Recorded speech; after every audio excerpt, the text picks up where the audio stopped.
என் நெஞ்சில் குடியிருக்கும்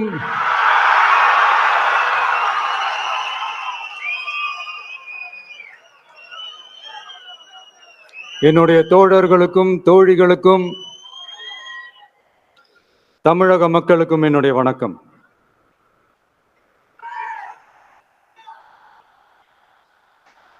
நம்ம குடும்ப உறவுகளை இழந்ததுனால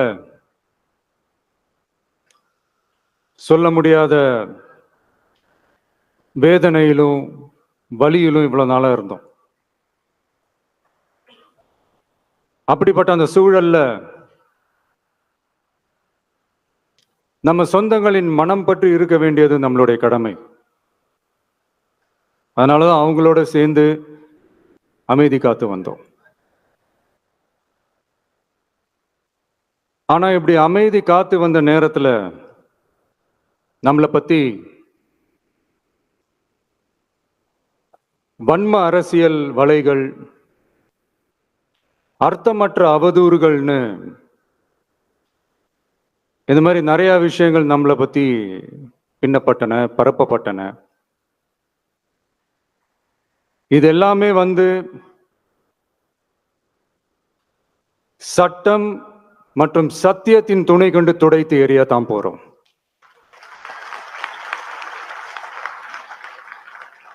பட் அதுக்கு முன்னாடி தமிழக சட்டமன்றத்தில் நமக்கு எதிராக நிகழ்த்தப்பட்ட ஓர் உரைக்கு ஒரு நாகரிக பதிலடி கொடுக்கணும்னு நான் நினைக்கிறேன்.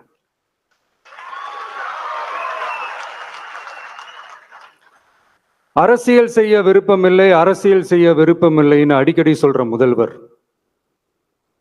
நம்மளை குறிப்பிட்டு பல்வேறு அவதூறுகளை பதிவு செய்வதன் வாயிலாக பெருந்தன்மையை பேரளவில் மட்டுமே பேசும் முதல்வர் 15/10/2025 அன்னைக்கு தமிழக சட்டமன்றத்தில் நமக்கு எதிராக பேசிய பேச்சில் எவ்வளவு வன்மத்தை கக்கியுள்ளார் என்பதையும், எப்படிப்பட்ட ஒரு அரசியல் செய்ய முயல்கிறார் என்பதையும் தமிழக மக்கள் உணராமலா இருப்பாங்க.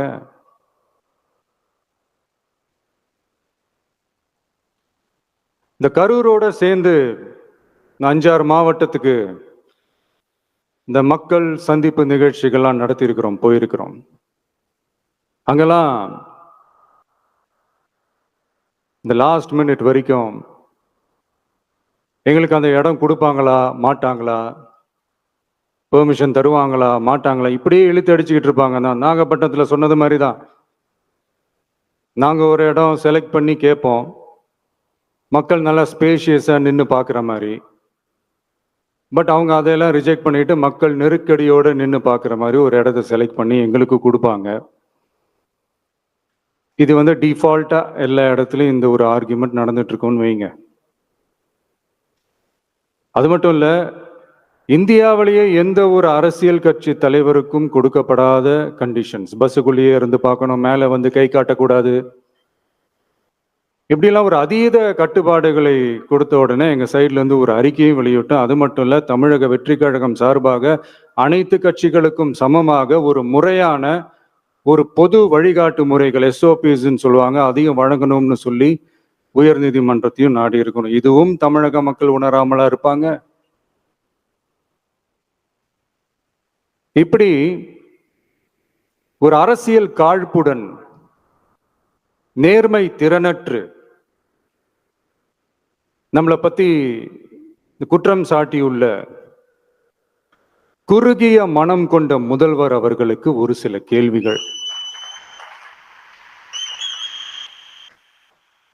உச்சநீதிமன்றத்தில், அதாவது 13/10/2025 அன்னைக்கு உச்சநீதிமன்றத்தில் நடந்த அந்த விவாதங்களை வைத்தும் அந்த உத்தரவுகளை வைத்தும் இந்த கேள்விகள். இப்படி பொய் மூட்டைகளா நம்மளை பத்தி இந்த அவதூறுகளை அவிழ்த்து விட்ட முதல்வர் அவர்களுக்கும் திமுக அரசுக்கும் சார்பாக கோடிகளை கொட்டி அமர்த்தப்பட்ட அறிவார்ந்த வழக்கறிஞர்கள் அவங்க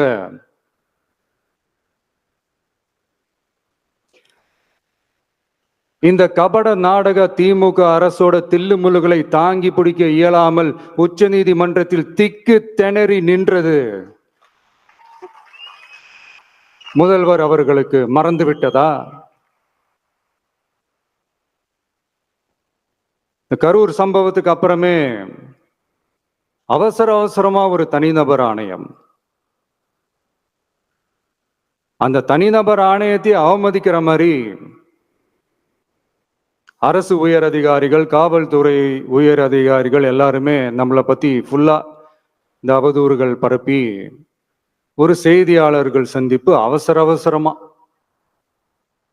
இதெல்லாம் ஏன் நடக்குது, எதுக்காக நடக்குது அப்படின்னு ஒட்டுமொத்த தமிழக மக்களும் கேள்வி கேட்க ஆரம்பிச்சாங்க. இதுவும் தமிழக முதல்வர் மறந்துட்டாரா? அதுக்கப்புறம் அந்த தனிநபர் ஆணையத்தை தலையிலேயே கொட்டி வீட்டுக்கு அனுப்பிச்சிட்டாங்க. அது வேற விஷயம்.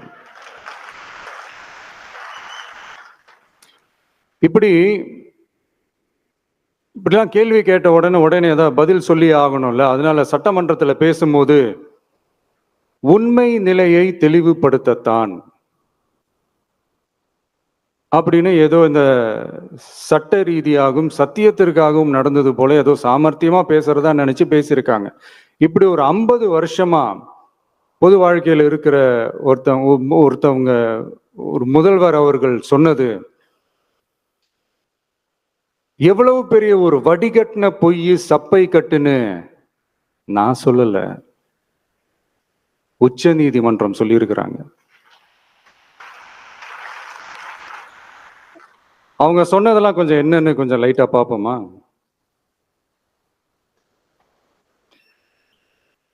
The comments which have been made before the media by the top officers of the police department may create doubt in the minds of the citizenry on impartiality and fair investigation.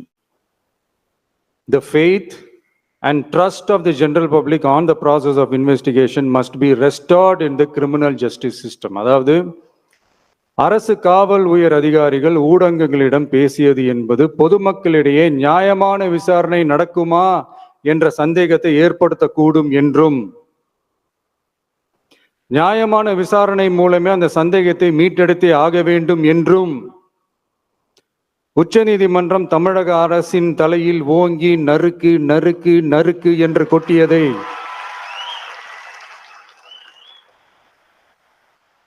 முதல்வர் அவர்கள் மறந்துட்டாரா?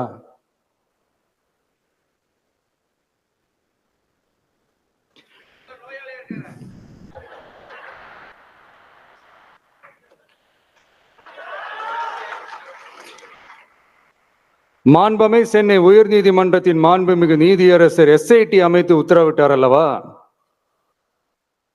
அந்த உத்தரவை ஏதோ சட்டத்தின் மீதும் நீதி பரிபாலனத்தின் மீதும் மரியாதை கொண்டவர்கள் போல ஒரு நாடகத்தனமான கொண்டாட்டத்தை திமுகவிற்கு ஒத்து ஊதுவோரும் நடத்தி கூத்தாடி குதூளித்தனர் அல்லவா? தாவேகாவிற்கு எதிராகவும் நமக்கு எதிராகவும் உயர்நீதிமன்ற மாண்புமிகு நீதியரசர் தீர்ப்பளித்து விட்டதாக விதந்தோதி விழா எடுத்தனர் அல்லவா?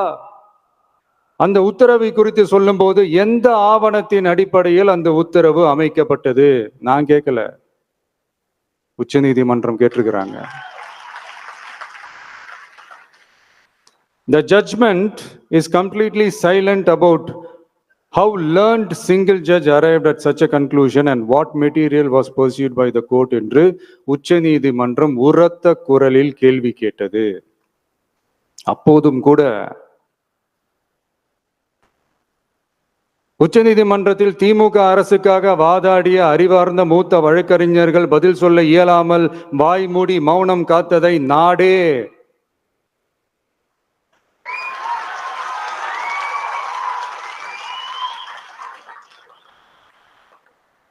பார்த்ததல்லவா? இதையும் முதல்வர் அவர்கள் மறந்துட்டாரா?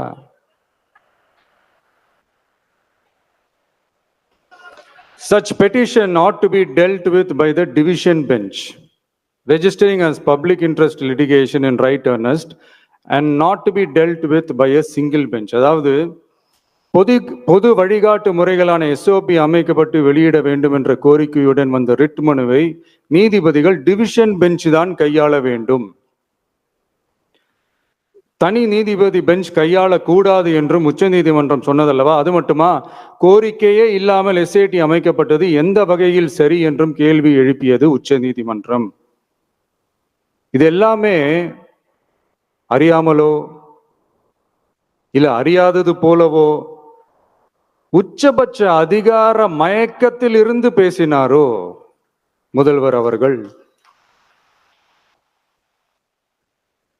மனிதாபிமானம், அரசியல் அறம், மாண்பு இதெல்லாம் எதுவுமே இல்லாம வெறும் பேச்சில மட்டுமே பேசிக்கிட்டு அரசியல் ஆதாயம் தேடுற ஆட்டத்தை ஆடத் தொடங்கிவிட்டார் முதல்வர் அவர்கள்.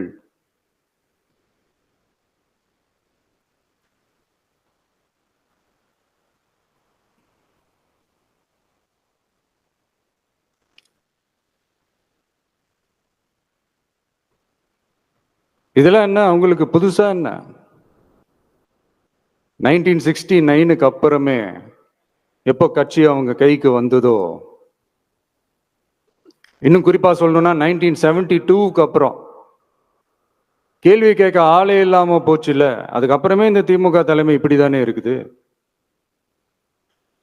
இப்ப நாங்க கேட்டோமே இந்த சில கேள்விகள், இதெல்லாம் நான் கேட்கல, சுப்ரீம் கோர்ட் கேட்டிருக்கு. இதனால என்ன புரிய வருது? இந்த கவர்மெண்ட் நடத்துற அந்த விசாரணை மேல சந்தேகம் ஏற்படுதுன்னா அதுக்கு என்ன அர்த்தம்? உங்க மேல நம்பிக்கை இல்லைன்னு அர்த்தம்.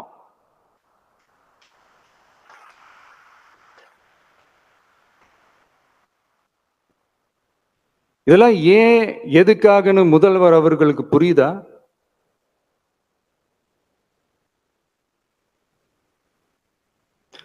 சுப்ரீம் கோர்ட் சொன்னதோட மட்டும் இல்ல, நிஜத்திலும் இன்னைக்கு மக்களுக்கு இந்த கவர்மெண்ட் மேல இருக்கிற நம்பிக்கை மொத்தமாக மண்ணுக்குள் புதைந்து விட்டது. இதுவாவது முதல்வர் அவர்களுக்கு புரியுதா? புரியலனா 2026 தேர்தல்ல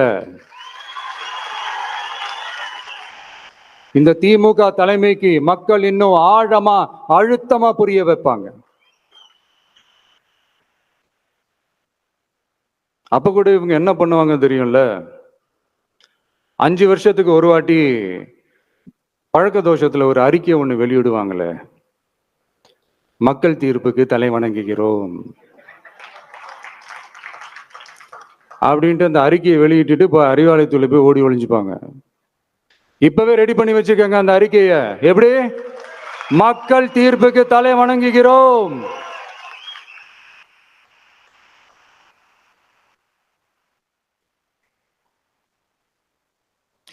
நான் போன பொதுக்குழுவுல சொன்னதை தான் இங்க நான் திரும்பவும் சொல்றேன். இயற்கையும் இறைவனும் நம் தமிழக சொந்தங்களின் வடிவில் மாபெரும் மக்கள் சக்தியை நம்ம கூடவே நிற்கும் போது எம் மக்களுக்கான அரசியலை தடுப்பவர் எவர்? அதனால தோழர்களே, நமக்கு வந்திருக்கிற இந்த இடையூறு வெறும் டெம்பரவரி மட்டும்தான். எல்லாத்தையும் தகர்த்தெறிவோம், மக்களோட கை கோர்த்து நிற்போம், மக்களோட களத்துல போய் நிற்போம். நம்ம பயணத்துல தடம் மாறவே மாட்டோம். இப்பவும் சொல்றேன், 2026ல 2 பேருக்கு நடுவுலதான் போட்டியே. ஒண்ணு, இன்னொன்னு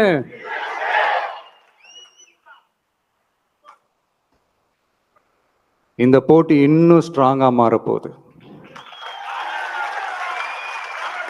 100% வெற்றி நமக்கு.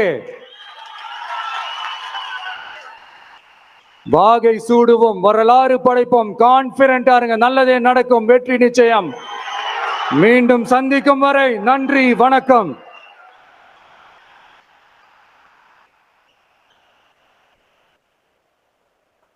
வெற்றி தலைவருக்கு ஒரு அரங்கம் நிறைந்த கரவொலியை பரிசாக தருவோம். 2026 வெல்வோம். நன்றியுரை வழங்குவதற்காக கொள்கை பரப்பு இணை செயலாளர் தாகிர் அவர்கள்.